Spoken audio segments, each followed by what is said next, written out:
and welcome. You're watching FYI. One person has died and nearly 600 have been hospitalized since Saturday in Andhra Pradesh due to a mystery infection that's caused many to fall unconscious. Many people have suffered giddiness, seizures and also nausea. Now, in the midst of this pandemic, a lot of us have been very unnerved about yet another new mystery disease that has already claimed its first casualty. Today on FYI, we will be joined by a panel of experts to answer your questions on this mystery illness. But before we take this to our panel of experts, here's what we know about this particular illness so far. Let's take a look at the fact file. Like I said, one person has died, over 500 people have fallen sick. 45 children below the age of 12 have also fallen sick because of this mystery disease. Lead and nickel have been found in the blood of patients who've been diagnosed with this mystery illness. An AIIMS panel of experts who's investigating the causes of this particular disease have said that it may be because of a pesticide or virus. That could in fact be the cause. Now, a local member of parliament from the region has said that a poisonous organochlorine is the cause of this mystery disease. And interestingly, all patients who have been diagnosed with this mystery illness or have symptoms have tested negative for COVID-19. So what are the symptoms, if you're wondering? It's nausea, giddiness, frothing, seizures, fainting, even headaches have been reported by a few patients. So the big questions at the moment that a lot of us have, and in fact our viewers have been sending us a lot of questions on this mystery disease as well, is how does lead and nickel enter the bloodstream to begin with? How does it affect the human body? Are substances that have been used in COVID sanitization protocols the cause behind this mystery disease? Is it a case of water pollution? And what are organochlorines that are being so widely discussed? Before we open this up to a panel of experts to answer some of these questions, let's go right across to my colleague Uma Sudhir, who's been tracking the details of this story from Andhra Pradesh. Remember, so far, from what we know, is that the disease is limited to the Eluru district in Andhra Pradesh. Uma Sudhir has more details. It's now a week since the first cases of mysterious illness were reported from Eluru in West Godavari district of Andhra Pradesh. As of now, the good part is that the number of cases has not crossed 600. In the last couple of days, we have had only about a dozen cases being reported every day. As of now, we only know that possibly this could be lead poisoning because lead was found in at least 25 out of the 45 samples that were sent to the AWIMS in the second batch. The first batch, of course, 4 out of 5 samples had shown both lead and nickel. Organochlorines have also not been ruled out, though small quantities of organochlorine were found in the water samples is what we understand. As of now, pathogens is almost completely ruled out, except they are expecting a final report from the CCMB, which is using a new technique to find out whether there is any kind of a pathogen which is unknown so far, which has cropped up in that particular area. What had happened was that people started reporting a single episode of convulsions followed by fainting and temporary memory loss and nausea, and they were not reporting any fever or anything like that, but for about 3 to 4 minutes the episode would last, after which they would be followed by possibly a headache and tiredness, and they were coming to the hospitals reporting these symptoms, and doctors were wondering what kind of a treatment to give, because subsequently the symptoms would fade and they became normal. There were very, very few cases of a repeat episode of this kind of incident, and what was also interesting was that this was across genders and across age groups. So you had children as well as elderly reporting these very symptoms, not more than 1 or 2 people per family. It was not necessarily located or localized kind of an infection. It happened in about 34 out of the 62 municipal wards or ward secretariats as they are called in the Eluru municipality, but there are also a few cases reported outside the Eluru municipality. Just about 50 cases still in hospital, and the doctors are very closely examining what kind of what could have really triggered something like this. So other than the blood samples, there were urine samples and stool samples that were tested, and other than that, they were also testing not just the water, which has been largely found to be clear, there are more than one water source in this particular case, and also that people who are even using mineral water were reporting these symptoms. And other than water, they were also examining milk, which could be a source of any of these pesticide residues, because very often the cows that graze on some kind of vegetation could be ingesting this kind of pesticide residue, and subsequently it could find its way into the milk. There is also fish that they are looking at, because this is a high fish producing area, and rice and wheat and dal, vegetables and fruits as well, to see whether there is any of these could be possible source of the infection. As of now, no answers, but certainly many questions. All right, so very little answers, but a lot of different questions. And, like we said at the outset, a new mystery disease in the midst of a pandemic can be very unnerving. So we look to now answer some of the questions that our viewers have in fact sent us on this mystery illness, what you should know and what you should in fact be looking out for. Dr. Rakesh Mishra, the Director of Center for Cellular and Microbiology from Hyderabad, is joining us on the broadcast. Thank you very much for being with us. We also have Dr. Rama Vemuri, who is the MD DM Neurology, also joining us from Andhra Pradesh. And we have Dr. Rajiv Seth with us from the All India Institute of Medical Sciences as well.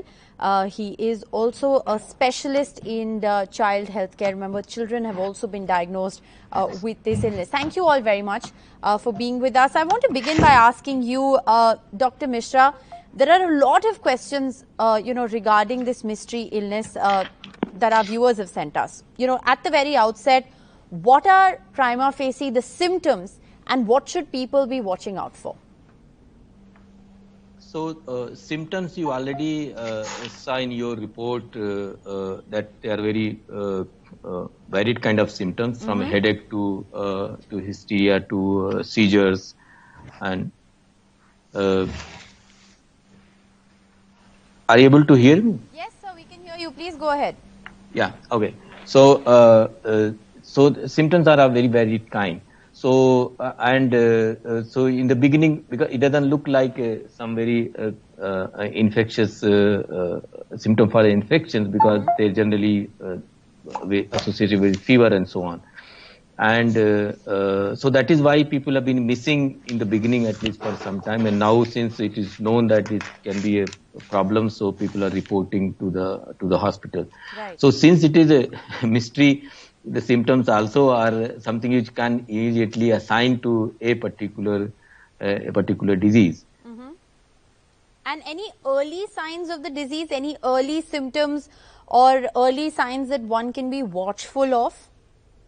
So, to be frank, I have not been to these places, and I'm not medically qualified to see what is the thing. Okay. We are more interested in looking at what could be the cause of such thing, if there is any infectious angle to that. All right. Dr. Mishra, we'll come back to you, to talk about the cause further. But Dr. Vemuri, if I can come back to you at this moment, one of the, I think the most commonly asked question as far as our viewers is concerned is whether this disease is in fact contagious, and how is it that people are contracting this infection?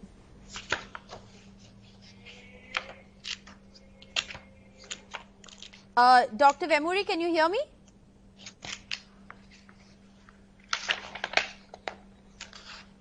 All right, we will try and reconnect with Dr. Vemuri in just a bit. Let me then take this to Dr. Seth. Dr. Seth, can you hear me? Yes, I can hear you. Right. Can you hear me? Would you like to take that on, the most commonly asked question on whether this mystery illness in Andhra Pradesh is contagious? Well, we do not know. That's the honest answer. The public health experts and scientists from the major government and non-government organizations are already working on this to analyze what is the cause of this disease. It's really a mysterious disease. As you can say, several hundred patients already in a very defined geographical location of Uluru. So it is a very serious, the symptoms are very serious, very alarming, because the patients develop sudden onset of convulsions and seizures. They become dizzy, they can have nausea, vomiting, followed by loss of consciousness. And it is said that after symptomatic treatment, after a few hours, many of these patients recover and they are being discharged. At this point of time, there is no history of high fevers to talk about this being a communicable infectious disease, but could be some form of non-communicable disease. And the All India Institute team has found traces of lead and nickel in blood samples of 25 victims out of the 45 samples that were stayed by the state government. And more analysis is going on. So basically, these are heavy metals. It's very interesting that you brought up, Dr. Seth, the issue of lead and nickel. How does this, follow-up question to that, how does lead and nickel enter the bloodstream? How could it enter? Is it because of food? Yeah, is it because of water? Can you inhale it? How does it enter your bloodstream? Yes. So that is what the public health experts are trying to analyze as well, because the primary suspicion is that it could be water contamination by the heavy metals. Scientists are also suspecting could be a pesticide or an insecticide seeping into the drinking water sources. But you know what? Lead is a very well-known common poison. It is an inert substance. It has no role to be in our bodies.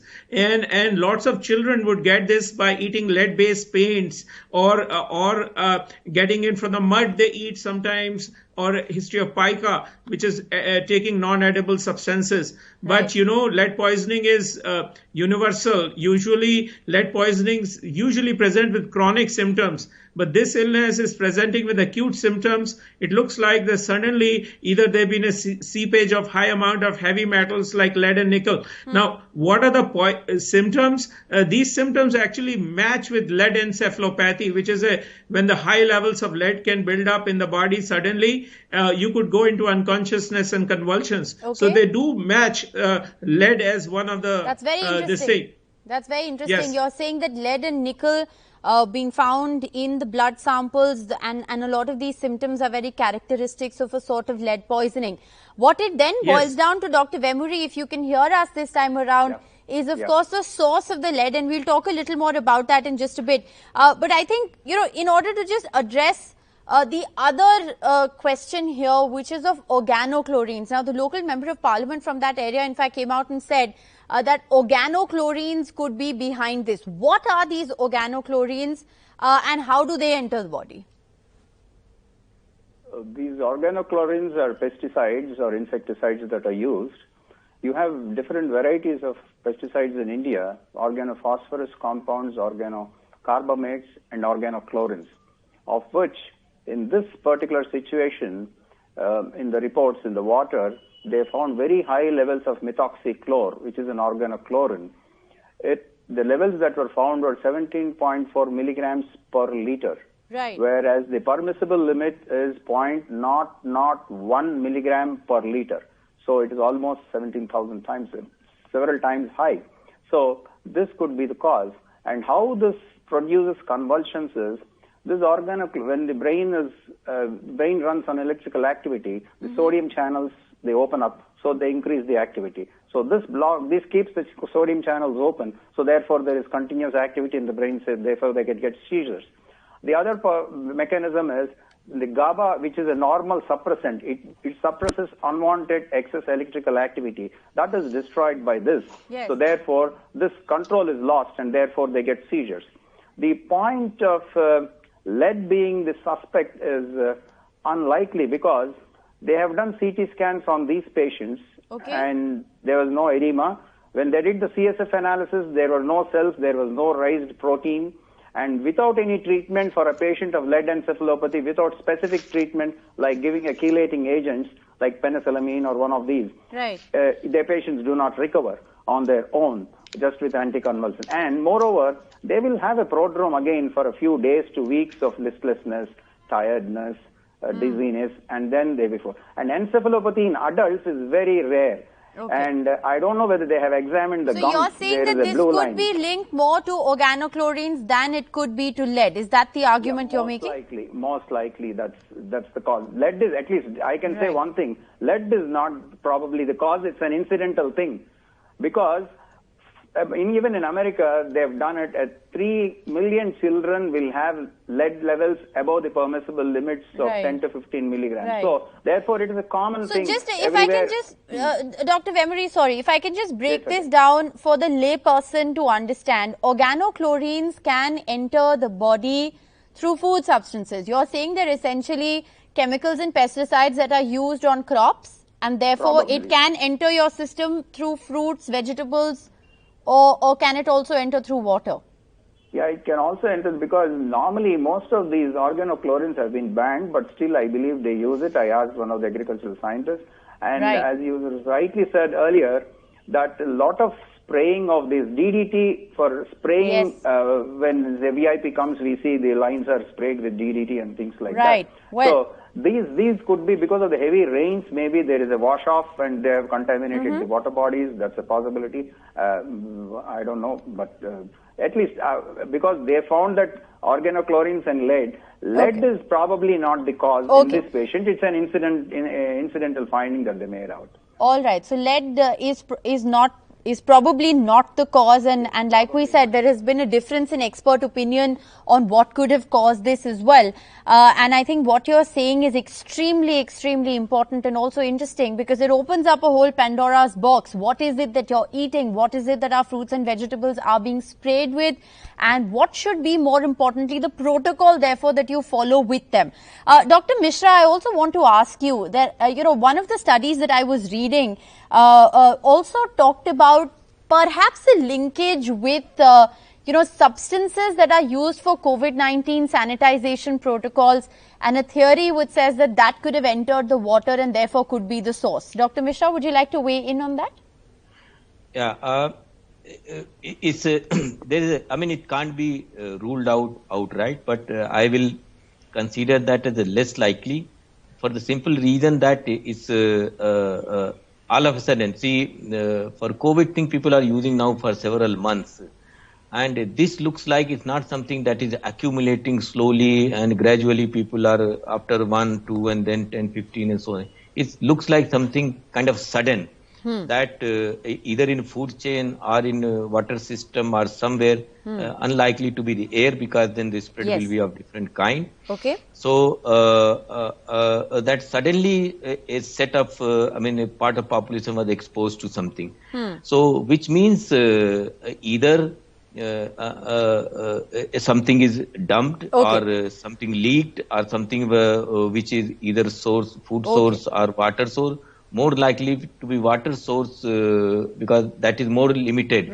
While food and all. So that's interesting, because by process of elimination, Dr. Mishra, you're saying that it's unlikely to have been the air. It's perhaps something that has entered people's body through either something that they've ingested in terms of food or water, or something that's been dumped in, in and around some toxic waste perhaps, and that could have caused it. We also have Dr. Dinesh Kumar, who's a senior scientist and the head of drug toxicology division of the ICMR, who's joining us now. Thanks very much, Dr. Kumar, for being with us. The other big question, Dr. Kumar, that a lot of our viewers have actually asked is whether this is localized to a particular district in Andhra Pradesh, or whether it has the potential to spread to other areas in other states as well.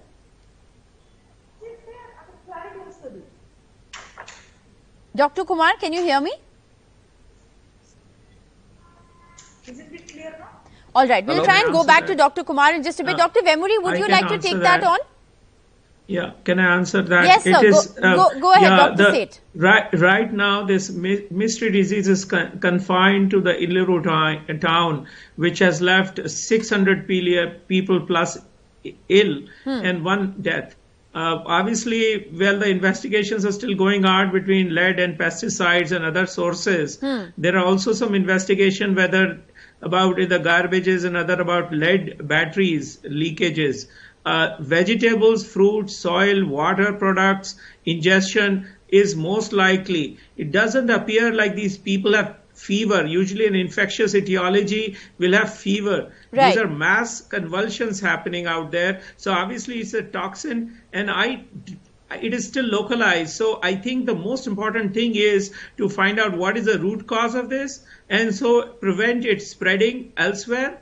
It's too early in the day to say that this is going to become an epidemic. So you're saying, Dr. Mishra, that it's localized. Dr. Vemuri, would you agree? Because, you know, like I said, among the several questions that viewers have asked, predominantly they want to know if it's contagious and whether it's localized to this particular geography, or does it have the potential to spread? Well, as of now, it is localized to Eluru town and little bit of suburbs in 2-3 pockets. That's it.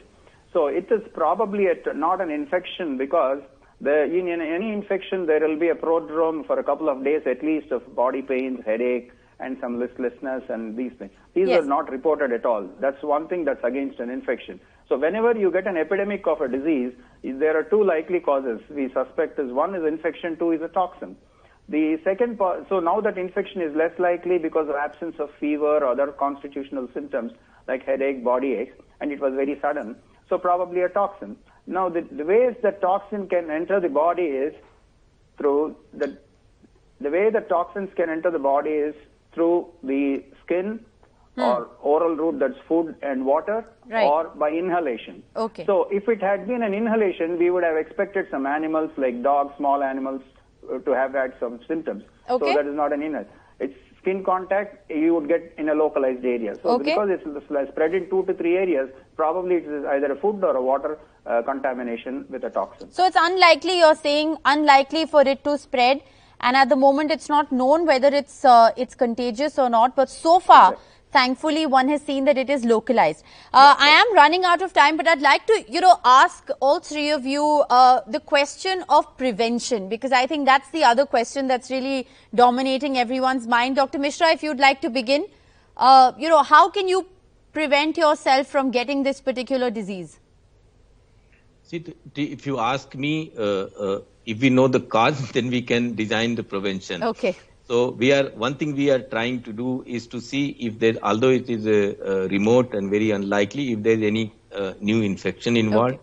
In next 3-4 days, we will know. We are doing extensive analysis using whole genome sequencing of all possible, whatever is in there in these samples. And we will know even if there are traces of any parasite which make them susceptible, if it's not causal or something. So we'll figure that out, but less likely, as all other experts have said. To me, it looks like since animals are not showing any symptom, because food generally they will also have access to. So it looks like more like a water-borne thing. More Interesting. investigation needs to be done. Right. And therefore, all we have to do is to see that we drink clean water. Okay. And Dr. get Seth? it tested. Right, Yes. right. Dr. Seth, would you like to weigh in there? Perhaps Yes. boil Yes, the water that you're drinking. Yeah. Should Boiling- there be? Absolutely. It's not boiling. You have to Yeah. see, chemical cannot be removed by boiling. Okay. That is for Yeah. infections. Yeah, so, use different source. I agree. I mean, till we know what is the root cause, it is very difficult to suggest firm preventive measures. But if any toxin is coming through water, to food, vegetables or other sources, then through that is ingestion, we have to be extremely careful. Okay. Very difficult to recommend continuing use of the same water and vegetables and food sources that they're used to. Okay. I think they immediately would need, proper hygiene, proper, pure water from other sources than they are used to. And I think the district administration will going to look into that. Right. Right now, it's very, very difficult to recommend what you specifically can do to prevent this sickness. But I think as more and more tests, I think in next 24 hours, positions are going to become clearer. So next should 24 not hours, panic. perhaps, yes, next 24 hours, perhaps we'll have more clarity. Dr. Vemuri, very quickly then, you're saying not boiled water, so then is mineral water the solution? What about water that people are using to bathe or clean? What It should be the depends on- protocol? Yeah, it depends on what source of the water comes from, because even if it's mineral water, if most of these mineral companies, they just dig a borewell and then produce groundwater and then market it. So you really need to test that sample and see if it's quite safe and all the vegetables. We would be knowing some of the reports are expected by this evening. as per the newspapers today that I have seen, that once we have those reports, maybe we'll have a better idea. And definitely if it is an exposure thing, then washing would be better, but cleaning yourself with soap and water. But now that it most likely it looks like ingestion of a toxin either through food or water, we need to take extra care and make sure that whatever water we drink or the food that we eat is at least this toxin free. All right. I think it's an extremely important conversation. Thank you very much for joining us. You've been very patient, taken on all of our viewers' questions. It is a mystery disease. It has left many people very unnerved. But what our experts are essentially breaking down is that after the whole host of tests and examinations, it could perhaps be localized. Whether it's contagious or not is not known.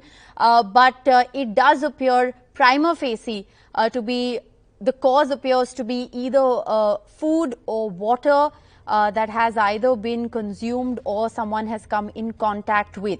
It is extremely interesting to see this phenomena emerge. We will continue to keep a very close watch on the investigation. What are the findings? We'll track this story very closely. We hope this broadcast has been useful in answering some of your questions regarding this mystery illness. Thank you all very much for joining us. That's all we have time for on FYI today.